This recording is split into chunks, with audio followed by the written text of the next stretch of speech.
आज लेकर हाजिर हूँ एक भोजपुरी गीत। मेरा नाम महेश सिंह है। आइए सुनते हैं।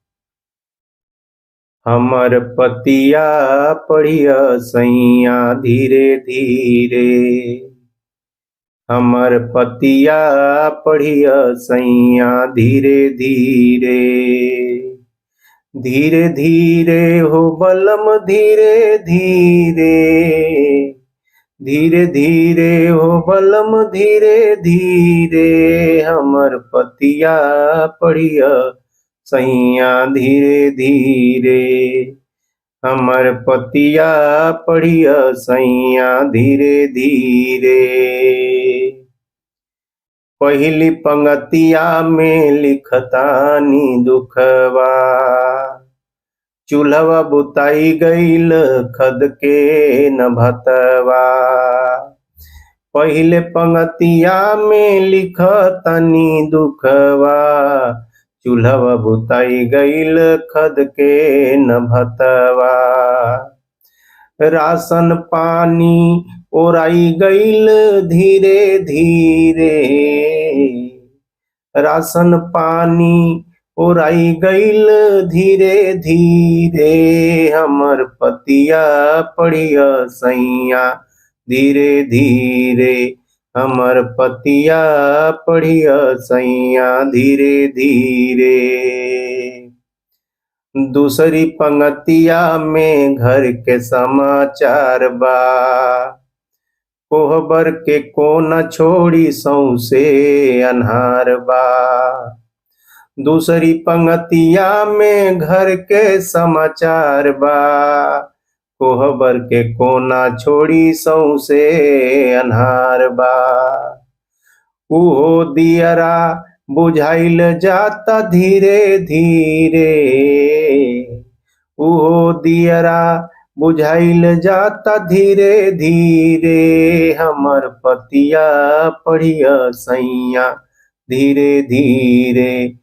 हमर पतिया पढ़िया सैया धीरे धीरे।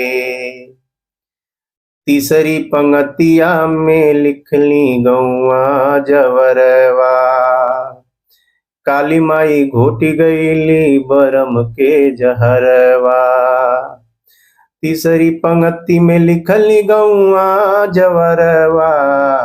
काली माई घोटी गईली बरम के जहरवा। लोग पतहर के पात भइल धीरे धीरे। लोग पतहर के पात भइल धीरे धीरे। हमर पतिया पढ़िया सैया धीरे धीरे। हमर पतिया पढ़िया सैया धीरे धीरे। आखिरी पंगति में तू बुझिया मुलुकवा। व्यापारी मुदैया भइल अनरन के रजवा। आखिरी पंगति में तू बुझिया मुलुकवा। व्यापारी मुदैया भइल अनरन के रजवा। बेचे लागल देशवा के धीरे धीरे। बेचे लगल देशवा के धीरे धीरे। हमर पतिया पढ़िया सैया धीरे धीरे। हमर पतिया पढ़िया सैया धीरे धीरे। लिखतानी कम लेकिन बहुते समझिह। फिकर न तनिको तू इहवा के करिह। लिखतानी कम लेकिन बहुते समझिह। फिकर न तनिको तू इहवा के करिह। आपन मुठिया तानब हम धीरे धीरे।